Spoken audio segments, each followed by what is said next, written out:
it's not about the failure. It's about how you deal with those failures along the way.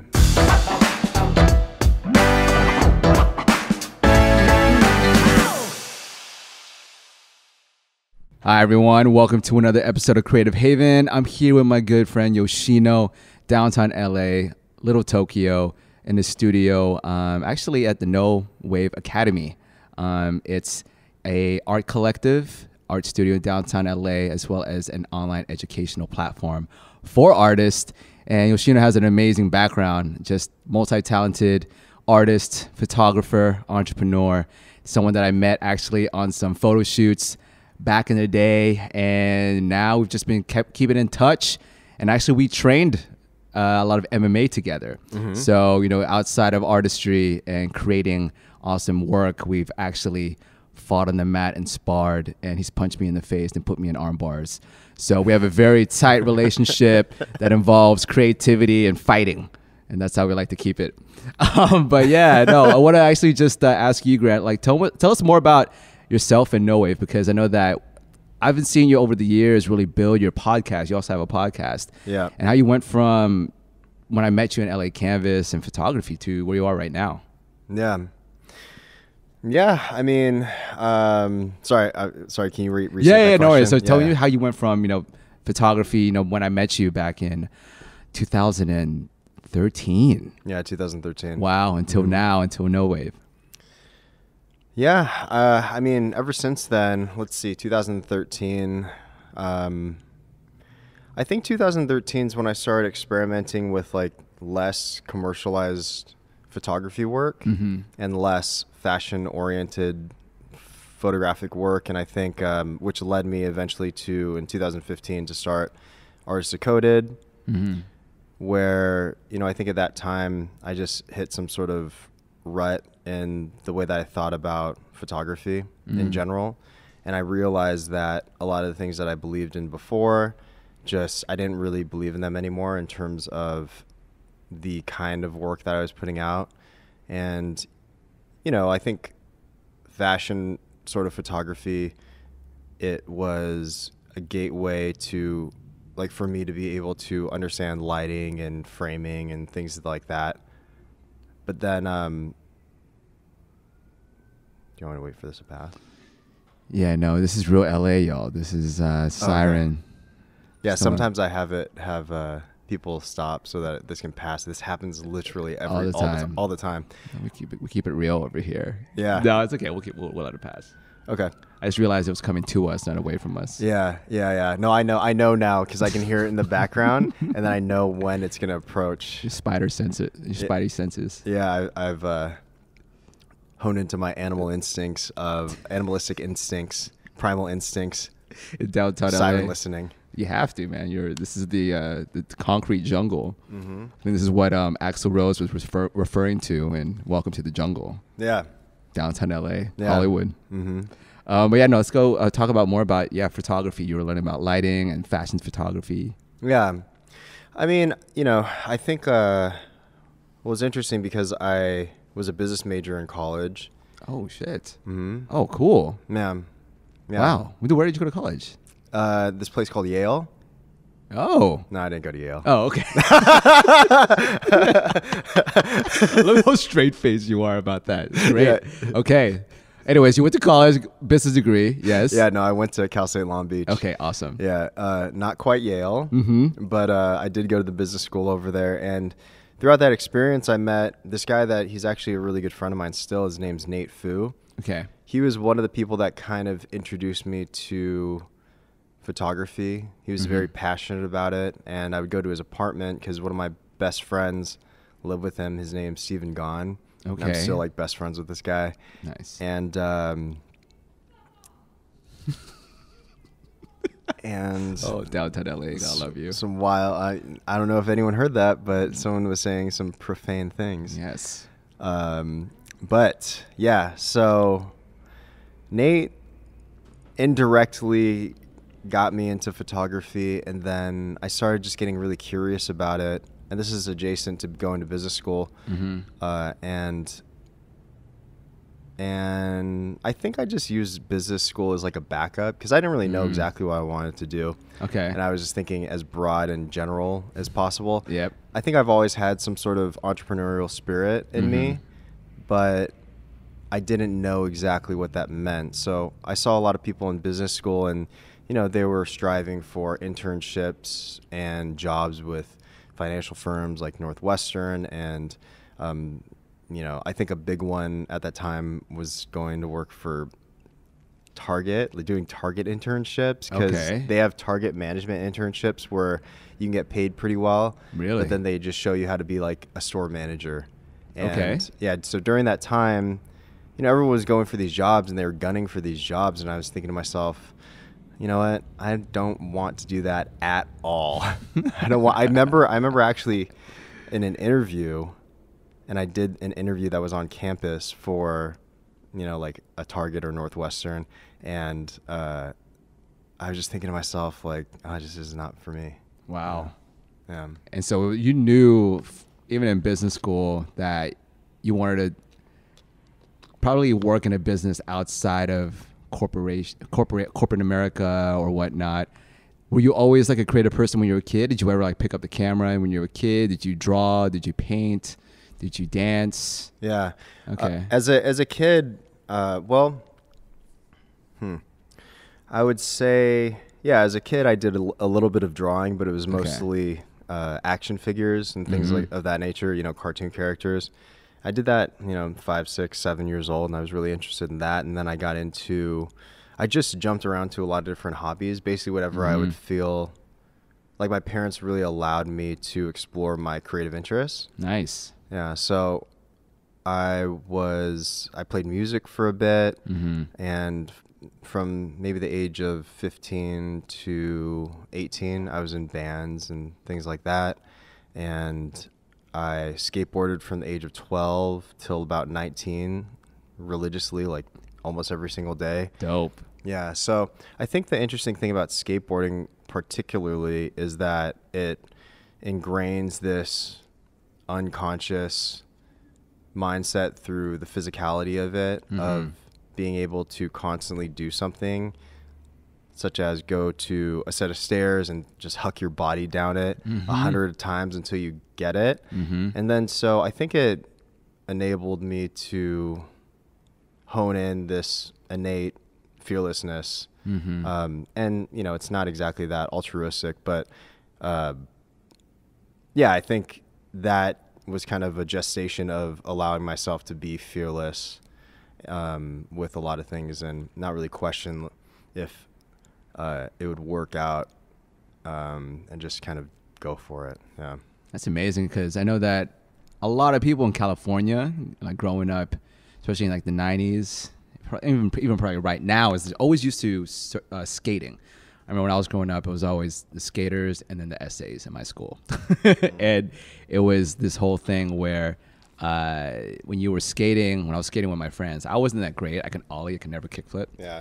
And so we would just mash around like the town, and it was a sense of freedom. And what was cool about it, and what you brought up, which is interesting, is the idea of fearlessness and also discipline. Because you learn from an early age, if you work at something really hard. And back then we had 5-6 hours after school being able to just dedicate to something. And what you used was skating. And that's, to me, that was hard. That's still hard for me. I can never kickflip. I think skating to me is an art form itself. That's creativity. I mean, whoever thought about putting wheels in a plank of wood and try to kick it in the air and do a flip out of it? Someone came up with that. It was like some creative impulse to say, hey, I'm going to move on this thing. It's got wheels, and I'm going to make it do a flip. And now it's like this worldwide phenomenon, X Games, skaters are making millions of dollars a year. And so that was born out of creativity. And yeah. I remember when I was, when you were younger, you just had so much time. Because I remember when I was younger, I was DJing. I remember coming home from school at 3 p.m., and then I would just DJ until 11 p.m. And that's why I feel in high school and junior high, if you have a talent, or if you have something to work on or a skill, it's the best time to master it. It's just one of those times where you're just fearless. Like no one's told you you're shitty. No one's told you, oh, you know what, you can't do this because of blah, blah, blah, blah. You're just telling them, fuck you, I want to make this happen because I'm young enough and I have time. And then, of course, you get into your 20s and then you realize, oh, okay, you know, with what I have to take a road of either find a job in a 9-to-5 job in corporate America, pay the bills, or can I pursue this passion that I had in high school and can I do this full time? Yeah. And so I was going to ask you, you know, so you were in, you were skating in high school, go to business school. Your friend teaches you photography or gets you into photography. And so you graduate, you're like, I don't want to go to Target or Northwestern. So when was that first time that you picked up the camera and did your first shoot? Well, so I would just note, you know, I think a lot of things that we should do is just be observant of things, be observant and listen and try to see what works for other people and internalize that. And not everything, because sometimes it could be a projection of, you know, someone's feelings, and a lot of things are projections. But I think internalizing the good or the spirit, you know, of things. And, you know, I saw that through my friend, and I remember just sitting there one day and I was talking to my roommate, and, you know, I was in business school, so I was thinking about photography, and I thought, oh, you know what? I could really turn this into something where I can make money. And then my first thing, this is when I was 20 years old, I was living in Huntington Beach. Nice. With my college roommates. And I told him I want to take people's headshots. Yeah. For money. And I was like, there's so many actors in LA, and, you know, I thought that that was like such a great idea. And I was like calculating it and, you know, how much I can make off of that and things like that. And,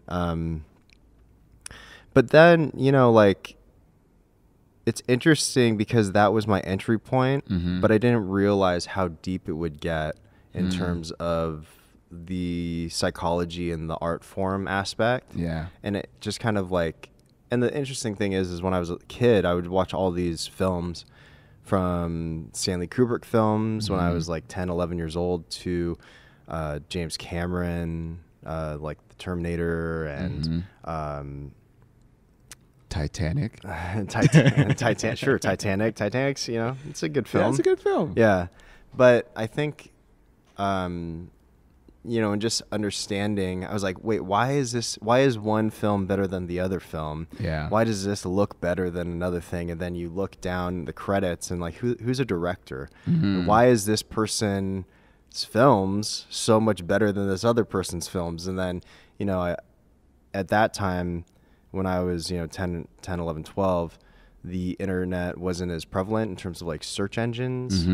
And there wasn't a IMDb. Actually, I remember a freshman in high school, I remember thinking to myself, you know what if I created a rating service that rated films? And I started compiling films that I watched, and then I would write notes on them, and then I would rate them.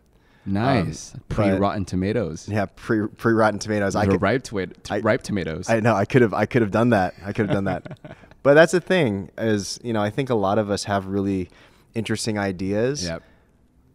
I feel like a lot of people don't listen to those ideas or have the courage to be able to actually pursue those ideas. Yeah. And some ideas are right for you, and, you know, some aren't, and they're just fleeting ideas, and that's totally fine. But I think a lot of people don't hone into their unique genius, and they more so want to just kind of go with the status quo, because I think, I mean, it is easier. It's easier to work for someone, and in certain ways, it's easier because you don't have to think as much. Exactly. You can just go in. I remember I had a corporate job directly after college. Okay. I worked for a fashion company, and I shot e-commerce. Okay. And I was there for an entire year, and I remember I could just go in and literally just watch YouTube videos. I would shoot what I needed to shoot that day, and then I would sit there with, you know, my coworker. It was just us two. We called it the cave because it was this dark room where we shot all the product. Yep. and we would just watch YouTube videos. I remember we were watching some stupid video on like how to break dance. I'm like, you can learn how to break dance on YouTube, and then we started trying to break dance. But I think the point is dude, that might be my channel, Stripe TV. Holy crap! It could have been. It could have been. Hey, could have been. Nice, yeah, full circle. Yeah. And now I don't know how to break dance, but doesn't matter. You can skate. Yeah, I could skate. Yeah, you can skate, bro. Yeah, exactly. Yeah. So that's an interesting point you made about ideas being fleeting. I had this interview with a friend of mine. We talked about the Romans and the Greeks, about the daemon and the genius, and these are actually spirits. Back then, you weren't called a genius. You were called. You were said that you were touched by a genius, or you were used as a vessel for a genius, and that's actually God or the spiritual world having some kind of ethereal soup of ideas and decided to send it through your way. And the idea can either go through you, or you could reject it, and then all of a sudden it goes into someone else. And so for you, I mean, you're such an artist, and it's awesome to see how you've grown from business school in the corporate world and e-commerce.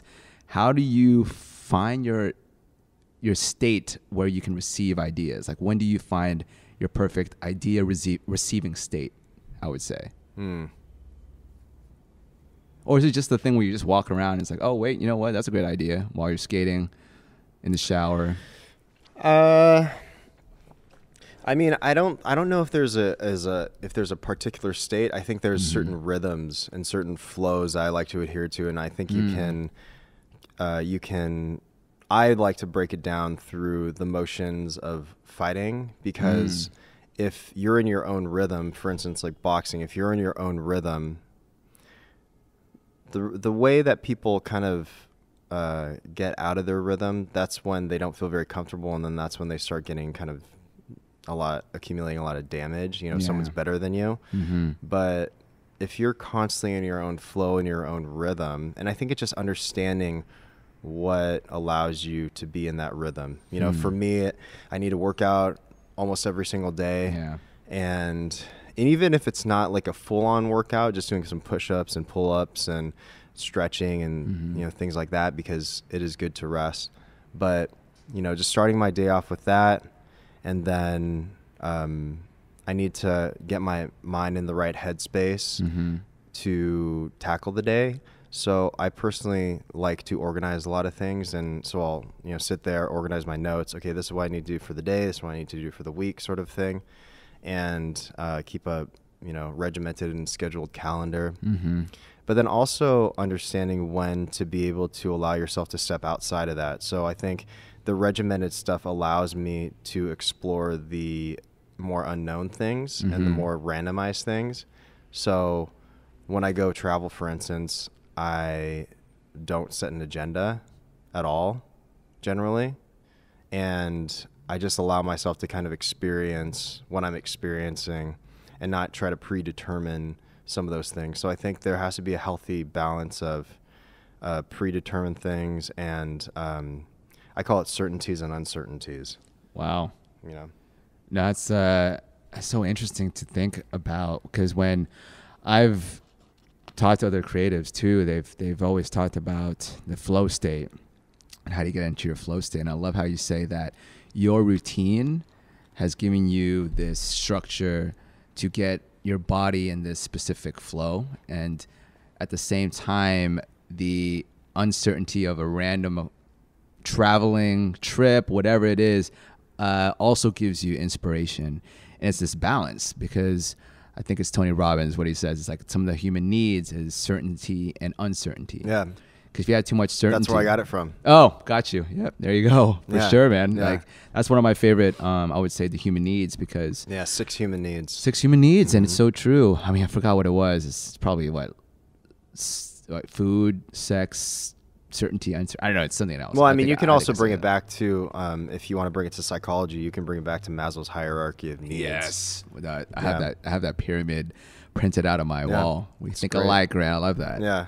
No, it's just so true, because I find myself when I get up in the morning, sometimes I have a down day. When you have a down day, when you get into your routine, it actually picks you back up into this kind of habit, and that habit gets your brain going, gets your body going, and it gets you into this state where your body remembers a positive, I wouldn't say euphoria, sometimes euphoria, but sometimes a positive state because your body's moving to it, because you've actually conditioned your body to feel a certain way because of the way you move. Yeah. And people talk about power poses, right? If you get into a certain power pose, your testosterone actually increases. It's the Wonder Woman pose. If you ever got nervous for a meeting, stand like Wonder Woman, just legs apart, hands on your waist and your chest out, and you'll feel more confident. I just want to ask you, when you actually get these ideas, because you've got so many dope things going on right now, how do you know which one is right for you? Or is it like a whole trial and error thing when it happens? It just depends. I think it just depends. I think, I try to take some time, and I journal a lot. And recently I've been doing that a lot to dissect my thoughts. And I do this thing, you can bring it back to, I forget the author right now. I think her name is, the book is called The Artist's Way. Oh, dang. I've seen that on... Cameron. Okay. I think her last name's Cameron. But anyway, is it Julia Cameron? Anyways, the point is so I journal and I do this thing with stream of consciousness. So nice. It puts my brain in the perfect setting to be able to just write down my thoughts and not even worry about structure. Oh, wow. And I think that's how my personal brain works, is that I think if I didn't structure my thoughts, then everything would just be so non sequitur, and then it would be really hard for me to tangibly, I would get very anxious, So I think if I just keep on thinking of things, because recently I've been thinking a lot about cinematography and actually becoming a cinematographer. And amazing. Nice. Yeah. I had a phone call with my friend Nikolaus Summerer. He's the DP of Dark. Hell yeah. From Netflix. Amazing. Nice. And I had a really good conversation with him, and I just want to pick his brain because he started doing cinematography later on in life, later on meaning in his 30s, me, and I think, I just really want to pick his brain on that. And I'm just really interested in the art form in general. Yeah. So I think something that allows me to switch over to different mediums and different paths is that what I've come to the conclusion of is that I try not to put my entire ego into a project. So if something fails, it's just an extension of me that failed. That's right. And even if you look at it as a failure at that particular moment, it's not about the failure, it's about how you deal with those failures along the way. Because all of us will at some point fail in one respect or another.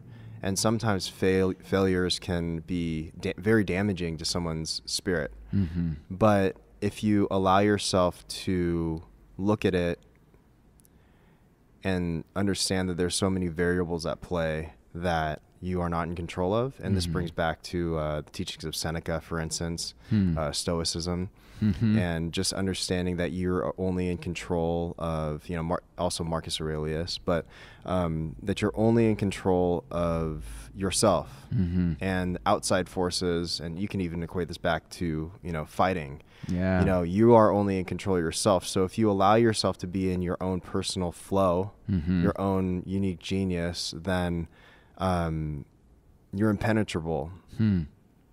That's so right. I mean, it's also how, when you explain kind of like your evolution, with your creative career and everything, and even martial arts is in that too. So like photography, skating, martial arts, business, entrepreneurship, online course, all of this, it is all an extension of yourself. And this is creativity from a meta point of view of I am creating my creative life as this is my art all put together. It's this canvas of different, I would say, businesses and career paths and art forms. Because martial arts, you're really good at Brazilian jiu-jitsu, you know, and that plus the you know, photography and being an entrepreneur and having the skating background and having a business background, it's really created this very, I would say, multi-talented, you know, version of yourself that's only growing. Because like you say, you're only in your 30s and you're becoming a cinematographer now. Like, it's such a cool evolution to watch. Yeah. And as you grow into cinematography and, you know, the whole idea of kind of just putting yourself into a new art form, how do you feel about starting new, starting fresh? Well, you know, you have photography as your base, which is great. You know, framing, you know, cameras, and you know, production design. You know how to, you know, create a frame. How does it feel now that, you know, you've gone to, you know, basically been really successful as a photographer, and now you want to start with cinematography? How do you find this new venture as like learning a new talent, a new skill? Like, yeah, tell me about it. I mean, this is literally something that I've kind of came to the revelation of recently, and it's been a gestation process, but something that I'm more ready to own now. But, you know, I think the interesting thing about DPs is that you can go into jobs, you can get hired for a job, you can get paid well, and you can dip. You don't have to deal with advertising agencies. Yeah. You don't have to deal with creating the idea necessarily. Like, you're contributing to the idea and you're contributing to it at a high level, but it's also just the way that my brain works, you know? And like this idea of being able to step into something, have the experience, and like disassociate your ego from it. Yeah. And just do the best job that you can, because there, you know, in films, there's so many variables, you know. So, and I think that's what's kind of detrimental to being like a writer director, you know, because a lot of your time and energy and your emotions and your feelings and everything is getting bottled up into this piece of artwork. And if it doesn't work out the way that you want it to, then it could potentially be very bad. Yeah.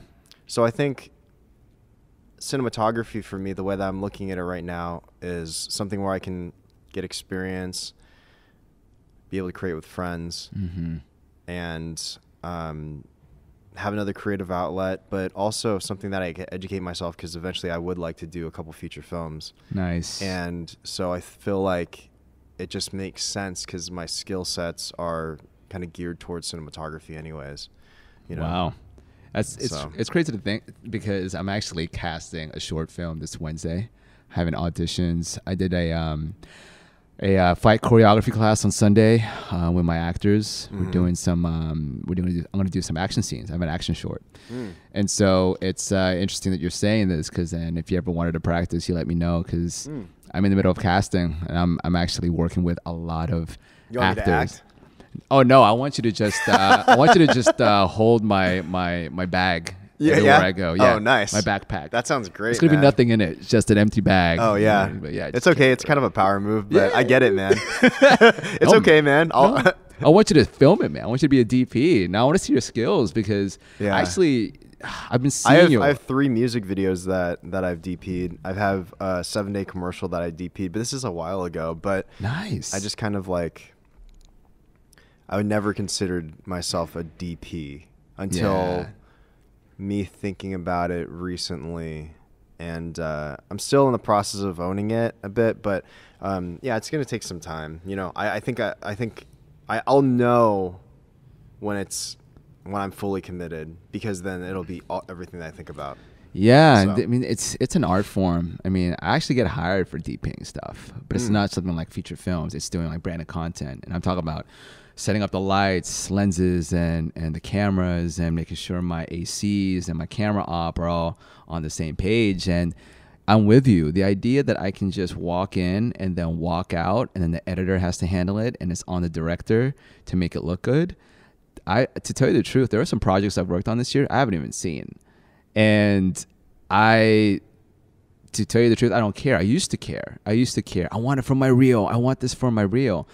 But like you said, the whole idea of stoicism, the whole idea of just being completely neutral to everything around you and just being in the present moment and just being firm on who you are as a person. The idea that something else determines your value rather than you yourself, yeah, I think that's unnecessary, especially as an artist. Like, you determine how good you are. You determine how much of an artist you are. And for you to go down this road of becoming a DP, and I've seen you be successful with a lot of other ventures. So I know for a fact I'm going to see you on the next James Cameron movie, Avatar 14. It'd just be grand. It would be Yoshino. You know, the whole thing would just be incredibly awesome. I can't wait for it, because I could see your eye and how it would be. And I think my question for you actually is that, how would you like to infuse your, I would say, experience and I guess you in general into DPing? Like, what is different about your vision and your eye compared to other people? Are you still developing that? I mean, I think it's just, I don't know if I'm necessarily any different than anyone else. And I think that when people say that, oh, you know, not I'm unique necessarily, but, you know, like, oh, I'm better than this person or whatever, it almost does like a detriment to your own perspective. But I think, you know, what I can say about that is that I have a bunch of unique perspectives. I know a ton of artists. I've interviewed a ton of artists. I think because of that, and, you know, my understanding of how cameras work, you know, I just have my own unique perspective on, or how do I put it? I just have my own experiences, is what I'm trying to say. Yeah, I have my own experiences, and I think that's what, a lot of people don't really like hone into that. And I think that is because of capitalism, commerce, and it's a very westernized thinking, and that's why, you know, Westerners always go to the East for, you know, sort of philosophy and religious pursuits. You know what? I like this. Let's go deep into this. Do you feel that commerce and the commodification of art and the exchange of value for your artistry, has that ruined art itself, or has that given art I would say a motivation to innovate? Like, what is your thoughts about, you know, commerce and art and putting a value towards art? Well,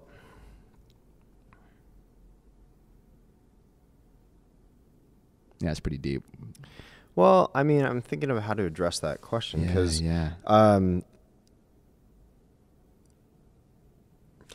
I'm understanding, you know, now is a great time to be an artist. It is. Because if you look in Caravaggio's age, Caravaggio, one of the greatest, you know, I mean, this is arguable, but one of the greatest painters ever, he was selling his paintings for like bread. And aside from, he was also a serial killer, or not a serial killer, but he killed someone. Oy. But anyways, and like Van Gogh, you know, didn't sell anything when he was alive. Yeah, he didn't sell anything when he was alive, right? So I think like just putting that into perspective in terms of art history and understanding that and understanding where we're at now, we're in a pretty good spot to where you can make money as an artist. Yeah. And I think the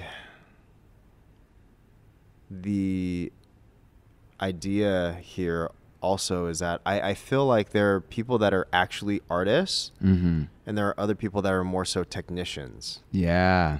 You know? Well put. So sometimes people are really good technicians that just recreate their own artwork. They come upon an idea, Mm-hmm. they recreate it, and maybe they're not even conscious of it or like directly conscious of it. Either that, or they're not really addressing the issue, or it could not be an issue for someone too. Yeah.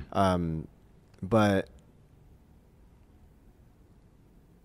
I think we're in a unique time to where artists can support themselves through their artwork. That's right. And then so what you do with that, like, I think it's really about like what really matters. Is it about for you to create new things all the time, to be able to like divulge into different ideas, to be able to, you know, or is it to sell your work, you know? So I don't know if it's necessarily good or bad, but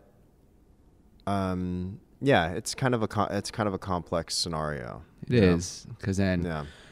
what would your thoughts be? Actually, I've had this conversation with a few artist friends of mine about when you talk to people about their passions, they're working at a 9 to 5, you know, should they quit, use their art and their passion to make money and make that their full-time career, or should they just have their artistry as their side hobby?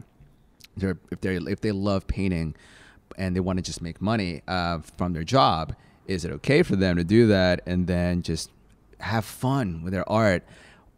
Or should they pursue art full time, just be like, all right, I'm in it for full time, no corporate job, nothing. I'm going full time artistry, and then get into that whole idea, because this is what I've been dealing with, is when your art becomes your means of living.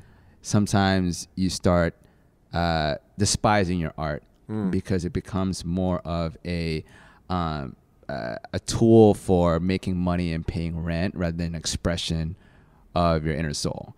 As like, you know, corny as it kind of sounds, but that's how I feel, is that sometimes when I'm filming, I just want to go out with my camera, film, edit, no one tell me what to do. I can do that for a couple of days. That's what I do when I travel. Yeah. When I have to make money in order for me to pay rent, and I have to take on a project where it's filming for a brand. Awesome. I get paid a good amount of money to film for a brand, though it's not the type of, I would say, it's not the project that I really want to do. There's a time where I would find myself bottlenecked with so many client projects that I start hating the process of filmmaking. Yeah. And I understand that. You know, and it's we as artists, like me and you, as full-time creators and entrepreneurs, you know, because as an entrepreneur, you are also a creative. And as you start selling your art form and making that into a career, you get into a position where you start looking at your art as another job again. And that's something that you wanted to leave at the first place. And so what are your thoughts on that? And someone who's like a 9 to 5 job right now, and kind of like your advice to just artists in general who are either looking for a full-time gig in their art form or doing that as a part-time hobby while keeping a corporate job. Yeah. Well, I think that with anything, happiness comes with balance. So I think, you know, everyone has their own unique experiences. They have their own unique skill sets. Some are much more skilled than others. And that's not necessarily just technically skilled, but more skilled with talking to people, more skilled, because there is the people element to selling your artwork. There's the people element to selling yourself, you know, to clients and things of that nature. But I think that, like, let's just paint a scenario. There's someone that's at a 9 to 5 job. They want to pursue their artistry.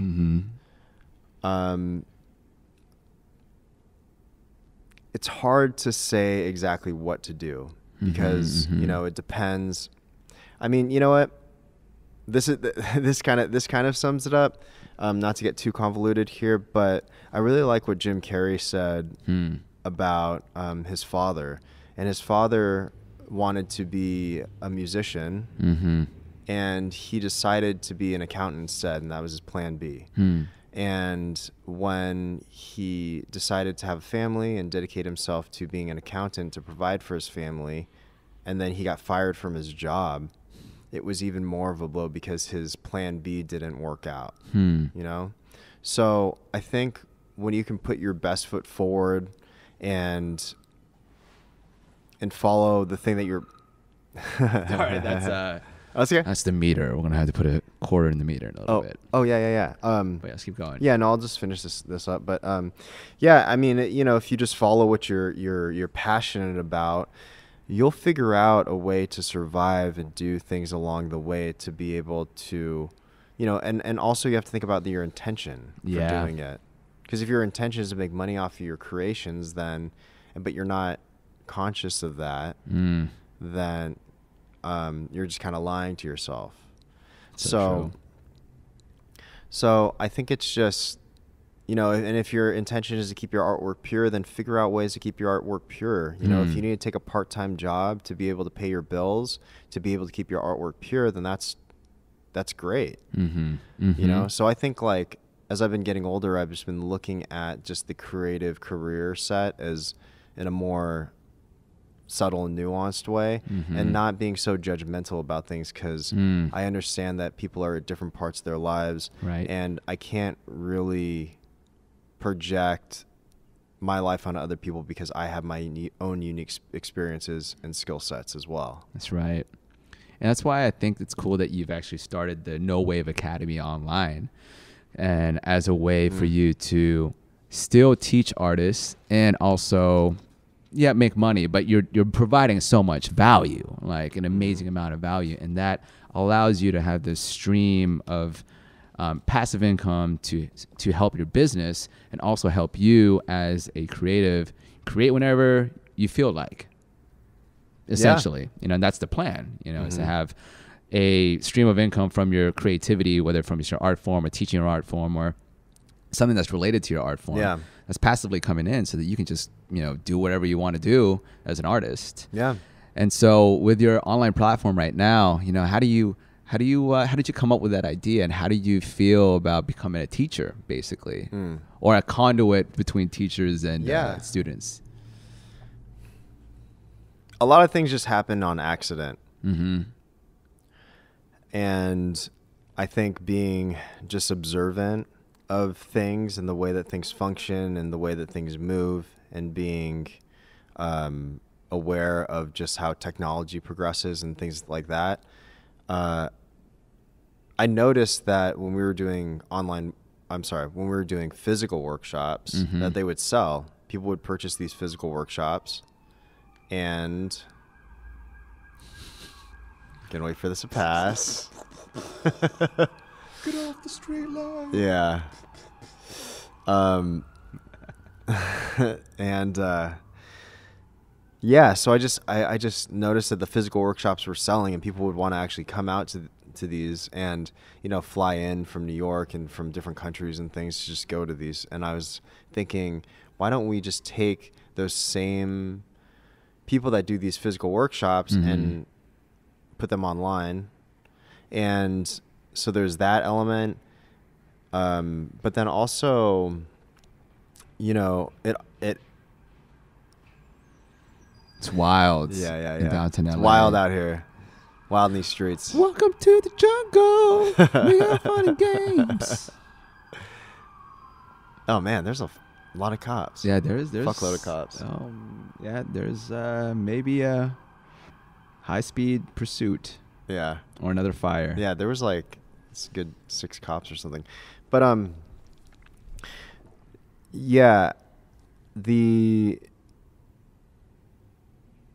let's see, I was saying physical workshops and the online workshops.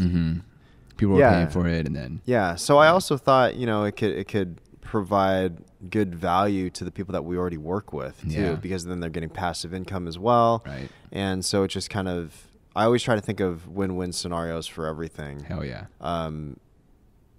And I guess, and providing value for people as well. Yeah. And we were just talking about people paying. You wanted to create an online source, creating value for people. And that's what you were doing. You're creating value for people and people you were giving, you were interviewing. But that's the thing.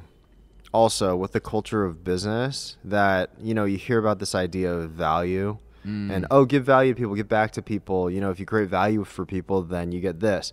Well, I think the more nuanced approach is just treat people good. Treat people good, and, you know, you can figure out ways to kind of like give back, and, you know, hopefully in turn, like, you don't expect for them to give back necessarily, but hopefully in turn that they will as well, you know? And I think like there's a lot of people preaching and teaching like, oh, create value for people, but it's more of like a transactional value. It's not an actual value. Yeah. It's the illusion of value, you know? And it's more so like, what can you do for me? And I think that is also a kind of a, you know, a bad thing about living in a capitalistic society and consumerism. Yeah. Yeah. Dude, man, this just happened to me lately. I'm just going to say it. Like, I invested in a program just about the whole idea of giving value. And then, you know, it was a program about starting an online business, getting a business coach. It was through Grant Cardone. And just recently, that whole company just went belly up from the FTC. The Federal Trade Commission just seized all their assets and just froze the company. And now all this work I put in, all the stuff that I've invested, everything about it is just on pause. And the idea, like you said, about value and transaction and capitalistic society is really ringing true to me right now, because I think what we're seeing so much online right now is the whole idea of, if you do this certain formula of lead magnets, of, you know, this really great offer stack, and you show the value, but you cut it in by 10%, and you sell it for 10% of what it's really worth, then you're really giving value. But honestly, the intention is you want someone to be a lifelong customer. And at this time, you know, just thinking about a lot of these online marketers and how it's really become this race to become the best at funnels, the best at Facebook ads, the best at Instagram organic marketing. It's just become this whole idea, like you said, of a formula that's true intention is to get money and to get fame. And rather than just, I'm purely just giving out my information and my experience. I'm not a master. I'm just someone who's just sharing my experience so I can help others, for the simple fact of just sharing and helping people. Yeah. And there's that fine line now. I see it. You know, I got hit from it. I mean, I for sure, when I do my daily lives and when I do these as well, like, I'm doing this because honestly, a lot of people ask me who are at 9-to-5 jobs, they're like, how do you do it? And I can't just keep telling them my experience, because not all of them want to be filmmakers. And that's why I interview people like you, interview people who are artists and dancers and everything. Just tell your experience. I'm not going to say, listen to this podcast and you're going to make $5 million in 30 days. Like, no, like, fuck those claims. Fuck result-driven marketing campaigns. How about just more of like a human connection-driven campaign, where it really is, you're looking out for someone's betterment. You're looking out for someone to grow. You're not telling them, you know, what to do. You're just sharing your experiences. Yeah. And they have the freedom to do what the fuck they want to do. Yeah. And it's because it's just, I got hit within the last 24 hours. And so I'm just really like adamant. It's like one of those experiences, like, we realize, wow, this is what the day and age that we live in. Like you said, capitalism, like the way that people have used the internet to take advantage of other people, but it's not corporations anymore. You're talking about people, like the people who were at the bottom, who made some money and now realized, oh, you know what? I can make money off people who were just in my spot 5 years ago. And it's just so dishonest. Yeah. And it's like, now, you know, what is the best way for an entrepreneur to really function in a society where it's all about the likes, it's all about the attention, it's all about the way that the news portrays certain political figures, and it's just, people just want violence, sex, and drugs, and chaos. And how do we as artists, you know, genuine people, fight against that. If I don't even fight against that, not even survive, but shine through all of that darkness. Well, I mean, I think part of it is being able to tell your story and being as honest about that. Yeah. But I mean, you can even bring it back to that Bob Marley quote. People are so poor they only have money. And it's true. I don't have a ton of money. I'll tell you that. I don't have like boatloads of money, but I feel super rich because I have friends like you who I can have really authentic and good conversations with. I have a bunch of friends that I can like call up at any time and like pick their brain on something, and just I feel safe, I feel like I feel love. And it's not a transactional love. It's not I call someone up and I'm, like, oh, well, can you do this for me? And then, or whatever. But I think the rewards are there and you can get them, but you don't have to get them in a way that capitalistic society tells you to. Yeah. And money is a replenishable source.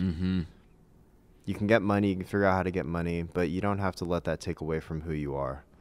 And you know what was actually a really good documentary is by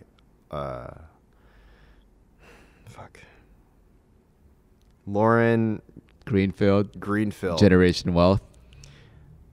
I just watched that. That was amazing. Lauren Greenfield is an amazing documentarian, and she's an incredible photographer. Yeah. And that was amazing. That blew my mind, man. Yeah. It blew my mind because I love the message at the end. When it's all gone, who's going to have your back? When you have $800 million and you get arrested or you get extradited in Europe and you're caught in German jail and your kids and your wife don't want to talk to you, is that worth it? Was it worth all of that greed? And not only that, but like, what is wealth? Some people can say $100,000. Some people say $1 billion. Yeah, it's interesting to hear Mark Cuban talking about wealth. Yeah, because he's like, I don't think of myself as necessarily wealthy, and then I know people that have more billions of dollars than I do, and it's all relative, isn't it? It's all relative, and it's true what you say, and like when you're able to call on your friends, you're able to just have love as your, I would say, your currency of your life. Foundation. Exactly. Yeah. It's just I find that to be so much more rewarding and also comforting at the end than having like more zeros in your bank account. Because then, as I even this year, the whole idea of growing and really making as much product as I can to grow as an artist. The whole idea of like making money off your art form.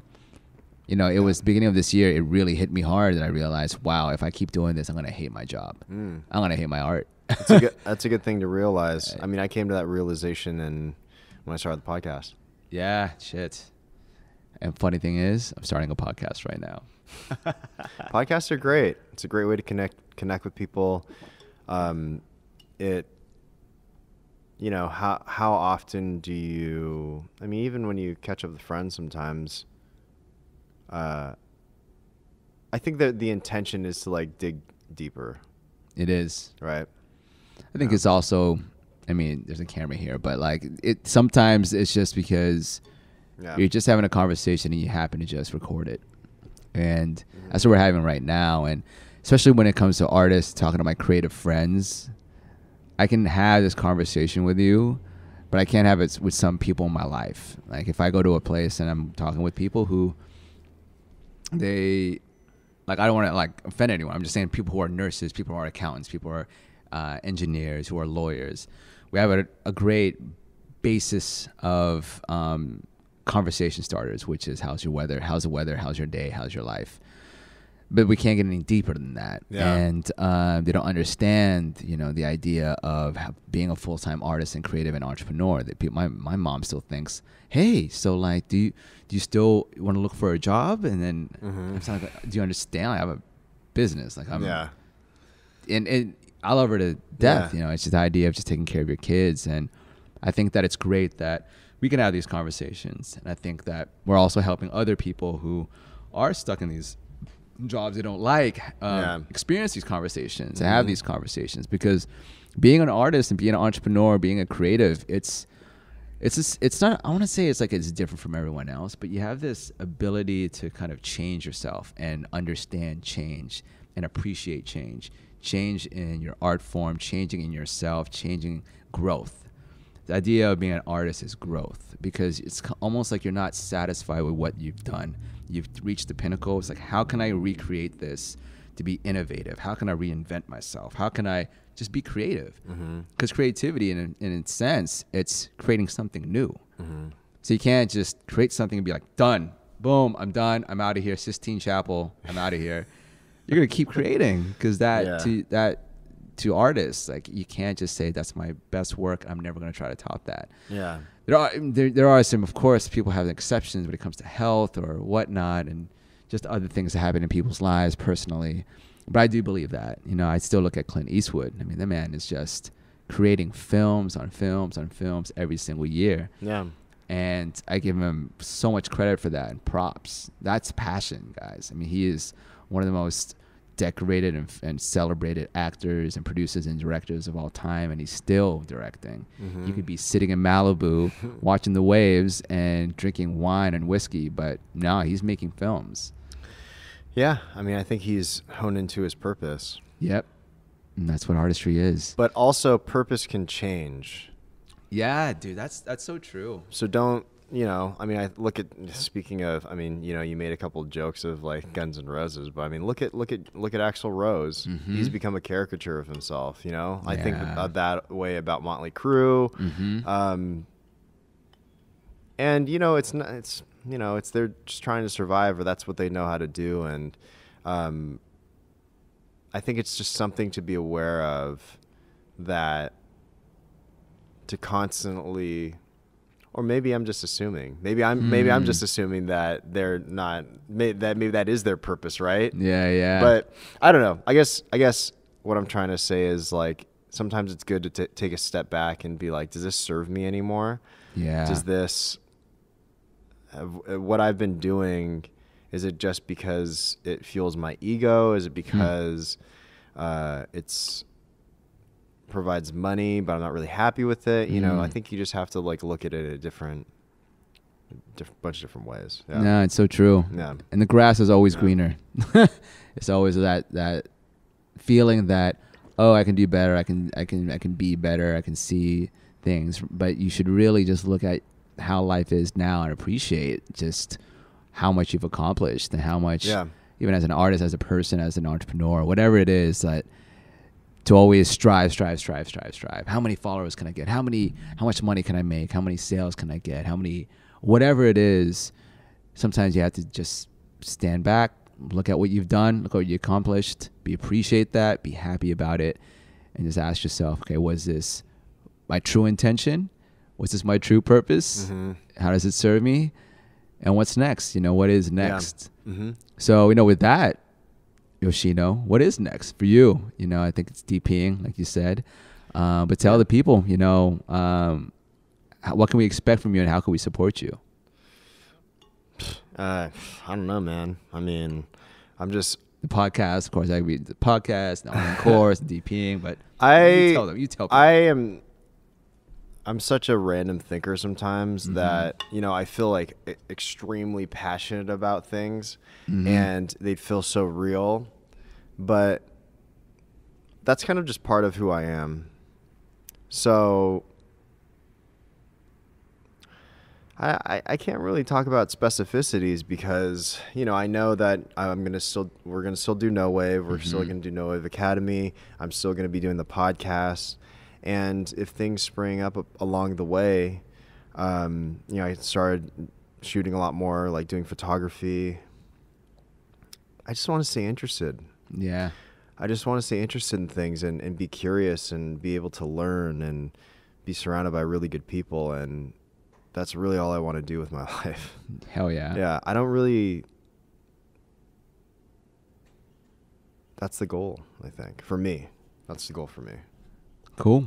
I mean, I respect that, to tell you the truth. I respect this whole conversation because the whole idea of just artistry and being in an art studio in downtown LA and just being in the flow, being in the present moment, not really having your ego, dictate your life and how your art should be. It's such a great way to live. Yeah. Because I think that's where you find your flow state. Mm-hmm.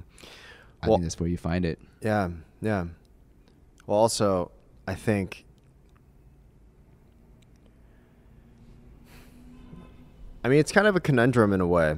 If you live in a city like Los Angeles and you're supporting yourself and you need to make money, there's this sort of innate sense of the chase. Mm-hmm. So you're constantly chasing things to get better, to get more money, to do this and that. But the chase and capitalism is, or it can be potentially a disease. Yes. And I think that just if you really you can bring it back to like Taoist ideals. And one of the main teachings of Taoism is keep to the simple. And if you realize that you are whole, you are a whole person, these things that you do are extensions of yourself. It's not entirely you. And then you can look at it and I'm not saying that there's not going to be times when you get sad and things like that and things don't work out, because that is part of the challenge, right? But it's about how you deal with those challenges. Yeah. So I think like if you just already think you're whole and you understand your value and what you're worth, that's really what it's about, I think. Yeah. That's so true. Yeah. Because it's being in LA, our, I would say, currency and commodity is our ideas and creativity. Yeah. This is a city of creativity. I've been you and I have been to a lot of places around the world, and you come back here and you just see a film shoot down the street, a photo shoot across the street. We're in an art studio now and all that stuff. And so being in a city like this, you can get caught up in the chase, for sure, especially as a creative. But all I know is that before we go, I have to talk to you about martial arts and how, even when I was just thinking about this podcast, because I'm so passionate about martial arts, and we talk about it, and just the word arts in it. And I actually want to interview martial artists on here, and I always want to bring back to the idea of martial arts, the art behind martial combat. Well, I don't even know what martial really means, guys. But how is when you got into martial arts, how did you feel that was an extension of your creativity? Well, it's kind of one of those things that also happens on accident. I've always been interested in martial arts. I didn't really realize the philosophical significance of martial arts until later on. It was more so, I think, when I first got into it, when I was 21, I did karate when I was a little kid and stuff like that, but it wasn't serious. And when I did, got really into Brazilian Jiu-Jitsu, I just had this passion for it and just like understanding like more of the physicality of it, and it was a great workout and things like that, but it was very surface. And then I think I like, later on I just realized that it's kind of a metaphor for life and these different things that we go in, that we experience in life. And I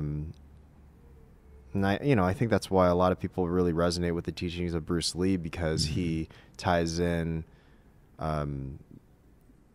philosophical ideas. I know he borrows a bit from Alan Watts, and, different philosophers, but, I think, I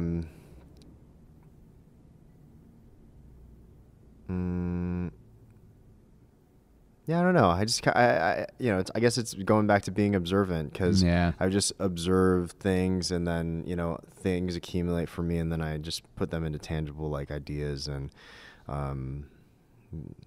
dissect it, and Yeah.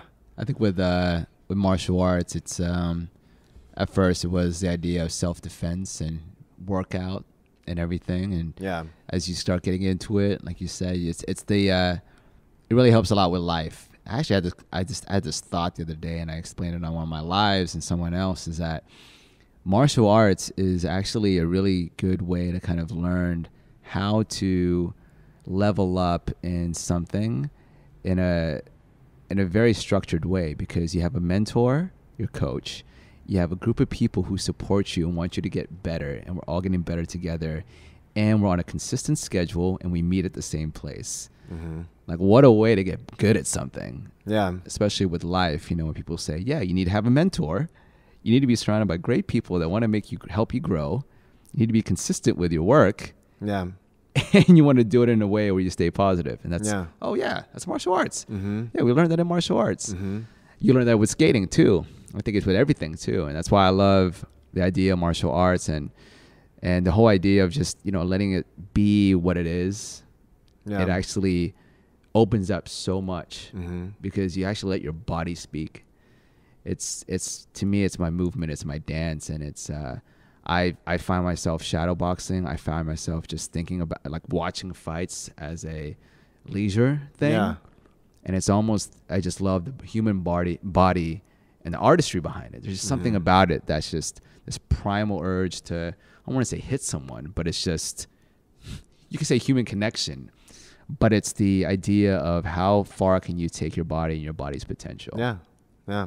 I agree. Yeah. Mm-hmm. So, Yoshino, this was an awesome interview, thanks conversation. Mm-hmm. So, before we go, where can the people find you and where can we support you? Well, if we're talking about social media. Yeah, social media stuff. Yeah. Downtown LA and his residence is at this address. Yeah, exactly. I live off Sunset Boulevard. Mm-hmm. Good thing Sunset Boulevard is 4442. Yeah, 4442 123457910. Social media, the art collective is at Noh Wave. That's NOH Wave. My personal handle is at Yoshino Studios, and the podcast is at Artist Decoded. Nice. All right, Yoshino, appreciate you, my friend. That was dope. Yeah, thanks, man. I like it. Hey, you didn't take your shirt off, man. Yeah, I was going to, but then I realized that I was drinking soda, so my gut's a little out. So I wouldn't want to show the world my gut. I don't want to scare people. Yeah. Thanks, man. Thanks, brother. Appreciate you. Thank you for listening to the Creative Haven podcast. And if you dig it and like what you heard today, please give us a nice review and rating and share it with one of your friends that you think needs some creative inspiration. You can always find more content and resources at thecreativehaven.com and hit me up on Instagram at Mitchel Dumlao. And if you want to reach out, collab, or ask any questions, you have my permission to slide into my DMs. So keep positive, continue to learn and hone your craft, and create all day. Salamat.